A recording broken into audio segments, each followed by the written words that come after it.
नाज़रीन आदाब, मैं मुदस्सिर अहमद इनकलाब न्यूज़ के लिए खुसूसी पेशकश शमशीर बेनयाम के लिए आज हम बात करने जा रहे हैं। कर्नाटक में बोर्ड और कॉरपोरेशंस की जो फहरिस्त जारी हुई है, इस सिलसिले में मुसलमानों का क्या रद्द अमल है। रियासत की कांग्रेस हुकूमत की जानिब से बोर्ड और कॉरपोरेशन के सदूर के तकर्रुरात की फहरिस्त जारी हो चुकी है। इसमें 44 अफराद को बोर्ड और कॉरपोरेशन के चेयरमैन बनाए गए हैं, जबकि 5 मुसलमानों को इस फहरिस्त में शामिल किया गया है।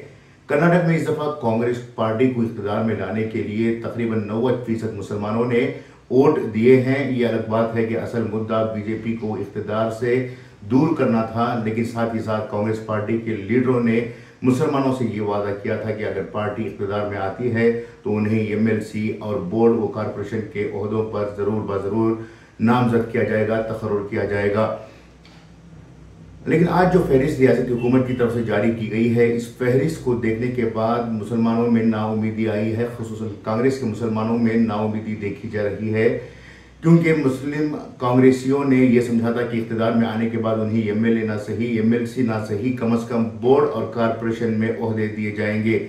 ख़ासतौर पर शिमोगा की बात की जाए तो शिमोगा में गुज़िश्ता कई सालों से मुसलमानों को ना तो एमएलए की टिकट दी गई है, ना ही एमएलसी बनाया गया है। मीर अजीज़ अहमद साबिक एमएलसी रहे हैं, उनके बाद किसी को एमएलसी का ओहदा नहीं दिया गया है। इसके अलावा 2 दफ़ा मीर अजीज़ अहमद के बाद 2 दफ़ा कांग्रेस हुकूमत इख्तिदार में आई। इस दौरान भी किसी भी मुसलमान को रियासती सतह का चेयरमैन नहीं बनाया गया था। यहाँ तक कि मुसलमानों को जो एमएलसी बनाने के बारे में हर दफ़ा वादा किया जाता रहा है, उस वादा के खिलाफ भी काम होता आ रहा है। गुज़िश्ता असम्बली इंतखाबात के दौरान कांग्रेस पार्टी के लीडरों ने मुसलमानों से वादा किया था कि वो आने वाले इख्तिदार के बाद उन्हें सूडा यानी शिमोगा अर्बन डेवलपमेंट अथॉरिटी का एक जो ताकतवर ओहदा है उस ओहदे से नवाजेंगे। लेकिन आज जो फहरिस्त जारी हुई है, उस फहरिस्त के बाद मुसलमानों में काफ़ी मायूसी देखी गई है। ऐसा नहीं है कि शिमोगा ज़िले में काबिल मुस्लिम कांग्रेसियों की कोई कमी है। शिमोगा में कांग्रेस पार्टी में एक से बढ़कर एक लीडर कांग्रेस के दिखाई देते हैं, लेकिन इन्हीं इन ओहदों से दूर रखा जा रहा है।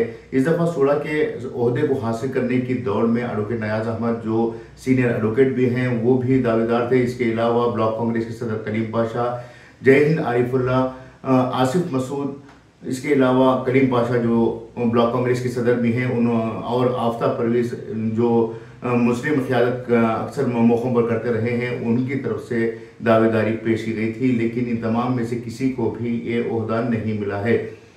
असम्बली इंतखाबात के बाद शिकस्त याफ्ता उम्मीदवार हिस्सी योगेश ने ग्रोह बना लिया था। इसके अलावा जिला कांग्रेस के सदर ने भी ग्रोह बनाया। साबिक सूडा सदर एन रमेश ने भी ग्रोह बनाकर जो है इस ओहदे को हासिल करने के दावेदारों को अपने साथ लेकर घूमते हुए नजर आए थे, मगर इन तमाम को ओहदे दिलवाने में तमाम लीडरान का नाकाम रहे हैं।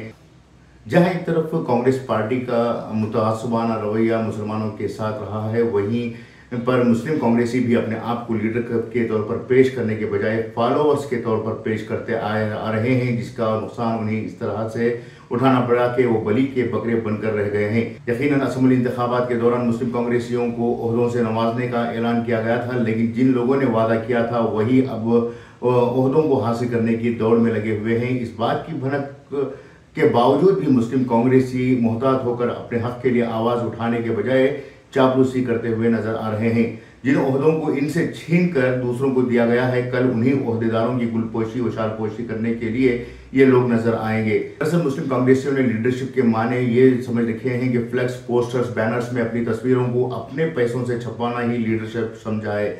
अगर वाकई में लीडरशिप करनी है तो जिस कौम के नाम पर सियासत की जा रही है, उस कौम के दरमियान जाकर उनके मसाइल को हल करते हुए, उनके दरमियान रहते हुए और उनकी आवाज़ बनकर काम करने से ही कौम साथ आएगी। वरना फ्लेक्स और पोस्टर्स तो 2-3 दिन बाद म्यूनसिपल कॉरपोरेशन की गाड़ियां उठाकर ले जाएंगी और ये क़यादत के जो पोस्टर्स हैं वो कचरे में चले जाएंगे। क़यादत इस तरह की होनी चाहिए कि अगर कौम के लीडरों के साथ नाइंसाफ़ी हो रही है तो कौम के लोग अपने लीडर का हक दिलवाने के लिए खुद मैदान में उतरें। इसके बजाय लीडरों की चापलूसी ना क़यादत उभर सकती है, ना क़यादत करने का मौका मिलता है।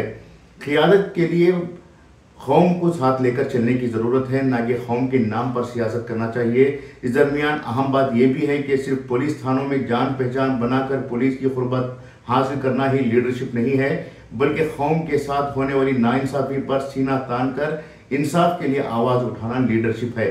सूडा हो या बूढ़ा, ये तमाम ओहदे साल 2 साल के होते हैं, लेकिन हकीकत में कौम के दरमियान और कौम के साथ रहने वाले लीडर ही असल लीडर होते हैं और वो आखिर तक लीडर कहलाते हैं। सच को सच, झूठ को झूठ, हक को हक, नाहक को नाहक कहने वाले ही लीडर होते हैं। गुलपोशी, शालपोशी और घरों में बुलाकर बिरयानी खिलाने वाले क़ियादत नहीं, क़ायद नहीं, बल्कि गुलाम, एक तरह से गुलाम कहलाते हैं। अब तो मुस्लिम लीडरों को जागना होगा, अपने तर्ज़ अमल को बताना होगा, तभी जाकर मुसलमानों को समाजी, सियासी और माशी हक मिल सकता है। ये थी आज की खास बात। फिर नई बात के साथ हम आपके सामने दोबारा पेश होंगे। तब तक के लिए इजाज़त दें। शुक्रिया।